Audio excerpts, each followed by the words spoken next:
ఉత్తరాఖండ్లో ఉన్న ఈ మిస్టీరియస్ స్కెలిటన్ లేక్ పేరు రూప్కండ్ లేక్. ఈ లేక్ సంవత్సరంలో ఎక్కువ రోజులు మంచుతోనే కప్పబడి ఉంటుంది. కాని మంచు కరిగిన తర్వాత మాత్రం లేక్ లోపల చుట్టుపక్కల వందలాది అస్థిపంజరాలు కనిపిస్తాయి. 1942లో ఫారెస్ట్ రేంజర్ హరికృష్ణ మద్వాల్ గారు ఫస్ట్ టైం ఈ లేక్ను మరియు అక్కడ హ్యూమన్ స్కెలిటన్స్ను గుర్తించారు. అయితే ఈ స్కెల్టన్స్ మొదట సైనికులవో లేదా యాత్రికులవో అనుకున్నారు.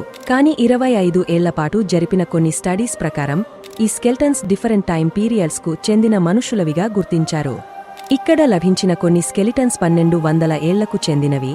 మరికొన్ని స్కెల్టన్స్ సౌత్ ఏషియాలో నివసిస్తున్న వ్యక్తుల డిఎన్ఏతో మ్యాచ్ అయ్యాయి. ఇంకొన్ని స్కెలిటన్స్ ప్రెసెంట్ డే మెడిటరేనియన్ పాపులేషన్తో దగ్గర సంబంధం కలిగి ఉన్నాయి.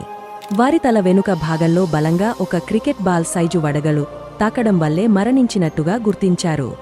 దొరికిన ఆధారాలను బట్టి అక్కడ ఎటువంటి యుద్ధం కూడా జరగలేదని గుర్తించారు. కాని వివిధ ప్రాంతాలకు చెందిన వారందరూ ఒకే చోట ఎలా చనిపోయారు అన్నది మాత్రం మిస్టరీగా మిగిలిపోయింది. మీలో ఎవరైనా ఈ రూప్కండ్ లేక్ను విజిట్ చేశారా? కామెంట్ చేసి చెప్పండి. ఇన్ఫర్మేషన్ వర్తి అనిపిస్తే ఒక్క లైక్ చేయండి.